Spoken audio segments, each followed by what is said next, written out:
We already got a sneak peek at this month's Legendary Hero, but I wanted to discuss them a bit more, and we still have 11 other heroes on this banner as well. As always, this monthly Legendary Banner does feature a starting 8% 5-star focus rate, and the non-focus rate is set to 0% permanently. We do have some other tempting banners going on right now as part of the Golden Week celebrations, including the 4 Hero Fest banners for each of the past Future Legends banners. We also got a Legendary Remix banner for Ryuma and Gunther next month, so lots of banners to choose from. Besides our newest Legendary Hero, I will also briefly be going over the 11 other heroes on this banner. Let's get into it. If you saw the recent Fate channel, then you already know that Legendary Sigurd is next up to bat. He's a Sword Cavalier still and will be a win to pair up Legendary Hero. This time we got to see Sigurd's stats spread without any pair up bonuses, and it is indeed looking like he's going to have 41 HP, 41 attack, 23 speed, 37 defense, and 26 resistance. He actually has the exact same base stats as Legendary Self, except Sigurd gets 6 more speed thanks to BSD power creep. He'll be doing a lot of damage, and he definitely won't be that easy to take out. I already talked about the basics of Sigurd's kit yesterday, so feel free to skip ahead, but I still want to go over a couple more things. For his old skills, Sigurd has Fatal Smoke, which is still quite new. This is the skill that disables all HP recovering effects during and after combat, making it incredibly strong against any sustained based units. After combat, it also inflicts deep wounds on the target and in a 2-space AoE, which prevents them from being healed through their next action. Fatal Smoke is a very interesting skill, and it's for sure annoying if you have units depending on things like Noontime or Aether to heal back up. For Sigurd's unique weapon, he has Hallowed Tyrfing. It accelerates specials and grants 3 effects if the foe is more than 75% HP.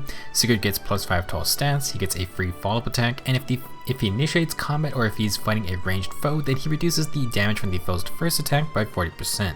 Yeah, this is one heck of a weapon, and you just need to fight any healthy enemy. For Legendary Sigurd, +5 to all stats is just fantastic. He already hits hard, and he has really good defense and res for a Cavalier. On top of that, he reduces damage from any ranged attackers, and on initiations, he can also get a bit of damage reduction, kind of like Reagan. With the guaranteed follow-up, Legendary Sigurd has player phase and enemy phase pressure, just like his Divine Tyrfings are fine. Basically just an all-around solid weapon. Legendary Sigurd still keeps his Crusader's Ward skill, which if you're not familiar was on the original Sigurd, and it's a unique B skill. If Sigurd receives consecutive attacks and faces a ranged foe, he reduces any second hit onward by 80%. Just like regular Sigurd, Crusader's Ward works in tandem with Hallowed Tyrfings, and Sigurd reduces the first hit by 40%, and then any second hit or more will be reduced by 80%. Same idea as Brave Ike's Irvin. Now, Crusader's Ward only works on ranged foes, and it has to be consecutive attacks, meaning distant counter is not the best option.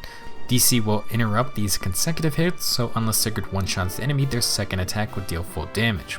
Legendary Sigurd is a good bit slower than his original form, so he probably will take a lot of hits, and Hallowed Tyrfing plus Crusader's Ward will just make him so much harder to kill with ranged units. Keep in mind this Sigurd has a lot more base resistance than his original form, and he gets +5 from his weapon, so yeah, you cannot just throw someone like Micaiah at him and expect her to one-shot him like usual. Moving on, Sigurd's new unique special is Holy Knight Aura, and boy, this is a crazy one. For just equipping this special, Sigurd always gets 4 movement. It's a 2 cooldown special that boosts damage by 25% of his attack stat, and after combat, if Holy Knight Aura procs, then he'll get +6 attack to himself and all allies for 1 turn. Additionally, Sigurd gives everyone on the team the same +1 extra movement. Very scary special. It's a slightly weaker Draconic Aura, but it's also only a 2 cooldown versus 3. With Hallowed Tyrfing, it will actually be on a 1 cooldown, and this means if Sigurd hits twice, he will proc Holy Knight Aura. The deadly part of the special is the boss that it grants to the team, and it's always going to go through even if Sigurd dies. That means proccing this special is super important, and for defense teams, it means Sigurd can just suicide into the enemy, and even if he dies, as long as he gets Holy Knight Aura off, then the whole team gets extra movement. If you're facing Legendary Sigurd, you probably do not want to let this happen, so either guard or no follow-up to prevent his second attack would be best. You could just kill Sigurd first, but with Hallowed Tyrfing and Crusader's Ward, he's definitely not a free kill, especially if you're trying to use ranged units. Looking like a very annoying thing to deal with, but it could work against Sigurd too. With his extended movement, it could get him baited first, so a defense team does need to keep positioning in mind. Sigurd also won't be able to run Gale Force with 4 movement, since the bonus is tied specifically to this special. He would make a fantastic Gale Force Cavalier, but he won't get the 4 movement to really abuse it super hard.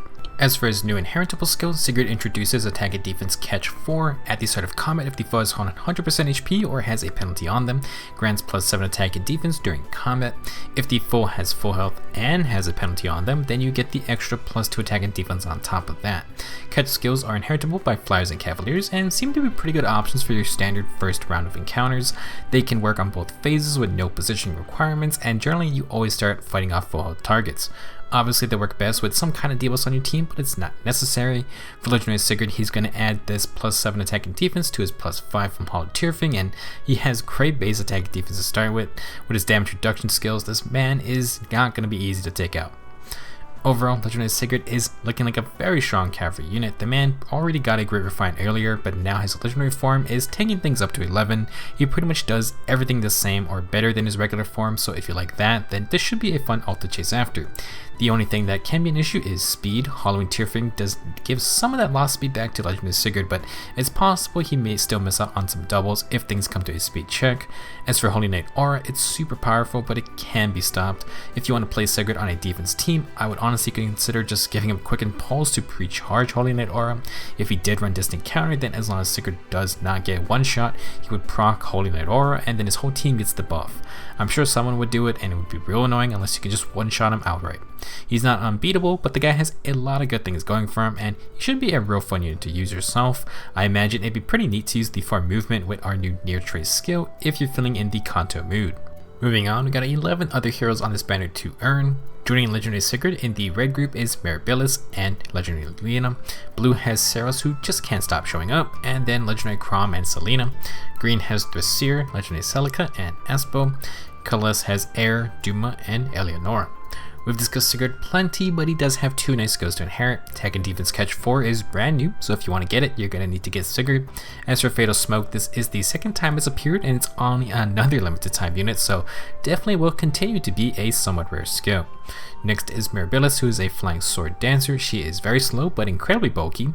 Her whimsical Dream Dance ability grants +5 attack to any nearby ally she dances, and inflicts -5 attack on the nearest foe within 4 spaces. It also spreads the debuff from that foe, and Maribilis' Flower of Ease sword inflicts attack and defense and res debuffs on any foe with a penalty on them within 3 columns of herself. She has Sabotage defense for more widespread debuffs, and defense and res gap buffs her tankiest ally. She then has Fortress defense and res 3 for herself. Defense and res gap is also on Little Leon right now if you really want it, but her other 2 skills are both great. Reminder, Sonya has brought us Fortress defense and res 2, making it possible to get the tier 3 version from Maribilis along with another one of her skills in full.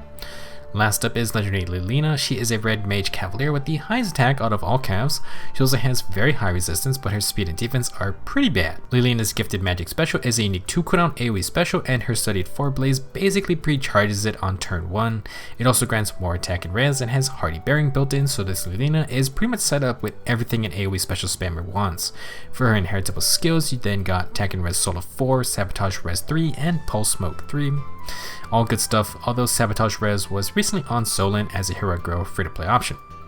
If you want to get Legendary Sigurd, now's not a bad time. You may instead get 2 other strong red units, and then there's some good fodder all around. Next is the blue group, and Mythic Seiros is back. She's a blue infantry dragon and an animal mythic hero with the new effect that lets you use the extra team slot for 8/8 defense.